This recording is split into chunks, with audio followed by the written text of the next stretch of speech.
Thank you. Maraming salamat po, aming ginoong You may proceed, tagapamahalang Senator hukom. Judge Padilla. Opo.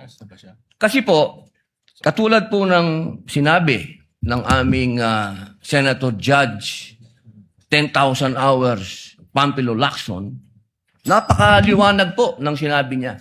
At kami din po dito, ako po mismo ay gumawa din ng panukala na dapat yung mga nagsisinungaling dito, yung mga paiba-iba ng testimony na nagiging aming mga witness, ay dagdagan dapat ang sintensya ng perjury. Kailangan amendahan ang batas na yan. Ngayon, bilang pakiusap po sa inyo, sa prosecution, pwede po ba na sana ay maiwasan natin ang pagbibigay ng witness na may kasong perjury? Hindi na po ito si Las Cañas. Ang sinasabi ko po ay yung dalawang mahal nating witness, si Attorney Jeremy Lotok at si NBI Agent Talilong, na sa mga oras na ito ay may kasong hinaharap na perjury. Pwede po bang iwasan natin na may mga ganito tayong witness para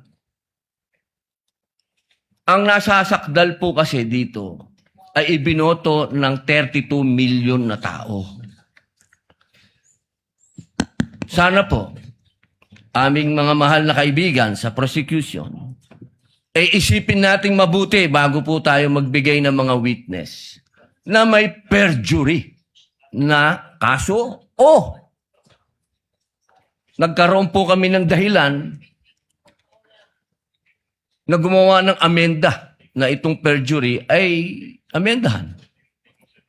Pwede po ba yon? Your Honor, with all due respect, I would like to take exception to the question and manifestation of the Honorable Senator Judge Robin Padilla. First of all, we were able to verify already that there are no cases pending against the prosecution witnesses.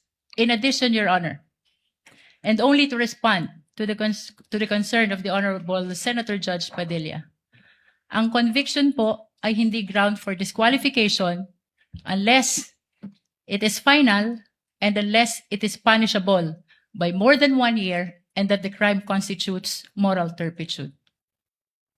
Alam niyo po, napakaganda po ng inyong sagot. Sana hindi one-sided ang ating persecution. Ano? Kasi, alam niyo, pag kayo ang pagpabor sa inyo, alam niyo ba, bawal po ang ginagawa. Kindly maintain Presiding order officer, within the bawal po court. ang ginagawa nitong nasa harap natin, nagkukomento. Kindly maintain order in the court. The Sergeant at Arms, by authority of the Senate President, is directed to kindly maintain. Hindi po Order in the sila court. allowed mag-ingay. Korte po ito. Thank you. You may proceed, Senator Judge. Who was speaking? Ako po. You may proceed, Senator Judge. I was Padilla. interrupted. With due apologies. So, ibig niyo pong sabihin, yung mga senator judges dito ngayon na humaharap sa kaso, na hindi po pinapayagan ng ombudsman at hindi pa rin sila guilty, ano pong ibig niyo sabihin? Your Honor, with all due respect, ang question niyo po kanina ay kaugnay ng pagtistigo. Testigo nga, Referring to judges the nga yung witnesses of sinasabi the eh. prosecution, Your Honor. Ang usapan po ay yung guilty or not guilty. Okay? So, tatanong na po ako ng bago. Opo. Pwede po ba? May I be clarified, Your Honor, on your last question about the senator you said are facing cases? Lead counsel, I think that was more Alam of niyo a- po, malinaw na po yung sinabi ko and wala po kayong karapatan magtanong sa Senator Judge. Diliwanagin ko nga po. I think Senator Judge Padilla was making a manifestation and not posing a question to the lead prosecutor in relation to our two colleagues. You may proceed, Senator Judge Padilla. Maraming salamat po, Ginoong tagapamahalang hukom. Pwede na po ba tayong mag-advance ng katanungan. Yes, Your Honor. Apo. Yung pong sinasabi ninyo, bakit nyo po nababanggit ang ICC dito? Ano po ang kinalaman ng ICC dito sa ating pagdinig? With all due respect, Honorable Senator Judge Robin Padilla, kagaya po ng nabanggit ko na, at marahil panglima ng banggit ng presiding officer, nabanggit po ang ICC, kaugnay ng affidavit ni Las Cañas, na ipirinisinta po ng prosecution bilang bahagi lamang ng testimonya ng witness at bilang bahagi ng naging investigasyon ng Special Task Force ng NBI. Maraming salamat po. Senator Judge Padilla will please wind up. You can Opo. avail of a second round if you wish. Opo. Maraming salamat po. So, ibig pong sabihin, malinaw na kanina sinabi natin What na is the hindi pleasure siya... of with the permission of Senator Judge and indulgence of Senator Judge Padilla, what is the pleasure of Senator Judge Rafi Tulfo? Walang mic. Kay Senator Padilla. Bakit pag sa kabila pinapayagan sila 5-10 minutes? Bakit pag sa amin, sa majority, kinakat agad ni remind pagdating ng 2 minutes? I think nakakalata na kami. So dapat pag sinabing 2 minutes, 2 minutes. Pag sa amin sa majority, pag 2 minutes, pinipindot nito. 2-3 beses. Totoo yan. Pero pag sa minority, umaabot na ng 5 minutes, 10 minutes. At meron akong record yan. Pinapayagan. Why? Thank you. The comments of Senator Judge Rafi Tulfo is recognized. However, the chair would like to point out that in the impeachment court, there is no majority nor minority. We are all senator judges. And Senator Lacson earlier requested also an additional time to finish his point, which the chair allowed. That's why the chair reminded Senator Judge Padilla to wind up because his time already lapsed. Kaya nga, Mr. Presiding Officer, I'm sorry, I do have a lot of respect in you. Yung sa akin lang, kahit na sino senador, kapag dating na ng 2 minutes, pinipindutan ng bell eh. Ako ilang beses na ako napindutan ng bell. Nakakairita eh. Samantalang yung iba, hindi pinipindutan ng bell, umabot pa ng 5 minutes. I'm not referring to anybody here now.